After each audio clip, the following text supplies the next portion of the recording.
Of course, on Friday the 13th, I need to release a Friday the 13th comic video. I'm nothing if not predictable, so one day means a one shot. Warning, spoilers for the abuser and the abused incoming. On with the show. Maggie's life is terrible.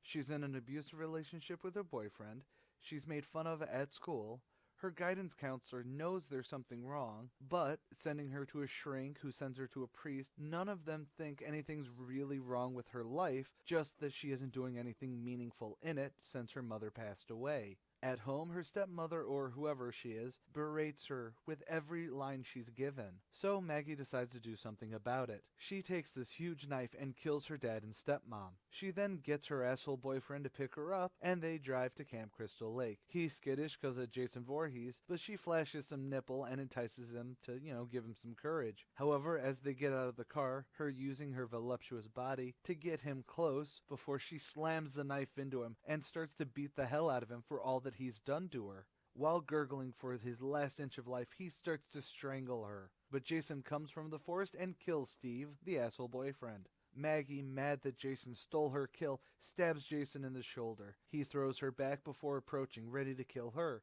She's begging, explaining that he deserved it because of how much he hurt her. Then she stabs Jason through the chest with the knife again. It stuns him enough so that she can grab his machete and just start stabbing and stabbing and stabbing until Jason stops moving. She goes to her boyfriend's car and starts it up, mumbling to herself that she'll never be hurt again. But suddenly Jason is lifting the car up. He flips it over and gasoline starts leaking out. But Maggie gets out of the car and lights the gasoline. The car explodes, sending Maggie and Jason flying. As she lay on the ground, Jason looms over her, smoldering. Maggie breaks down about her mother, how no one cared, so she punished them, just like Jason does. She gets up and holds him, clings to him. But this is Jason Voorhees, so he cuts off her head and drags her into the lake with him. The end.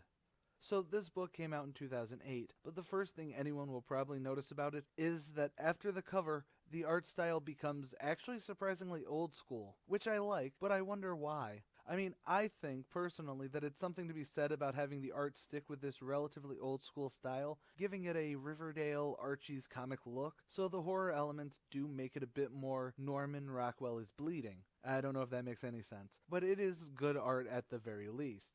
As for Fialkov's writing, the comic itself is pretty straightforward, clearly establishing why Maggie's life does suck and why she snaps. It's a fantastic one-shot in that aspect. It's a standard teenage edge, brought to the extreme since it's set within a slasher universe, but then when she meets with, for lack of better phrasing, someone she can't get rid of, she breaks down explaining why she is the way she is.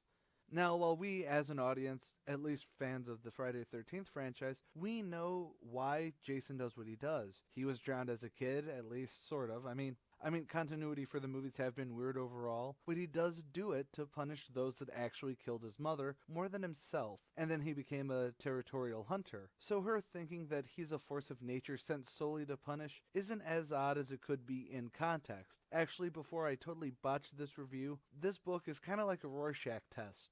When I first read this book years ago and gave it a small write-up, a friend of mine said that she really liked the book because she was that sort of teen girl. Though not with that harsh of a life, she was able to still see herself in Maggie's role far more than I probably could. I mean, I was a tubby outsider in my school days, so I can still get a grasp of it, but not the point where I was able to snuggle up with Jason to try and get him on my side. So, while this is a straightforward plot, I think there's a surprising amount of subtext that can be read into it. Of course, I could be wrong, and if Fialkov ever saw this, he may just be laughing his ass off at some dude who saw meaning at something he wrote in 30 minutes. Either way, happy Friday the 13th, everyone, and tomorrow we continue crossover month with Robotech vs. Voltron.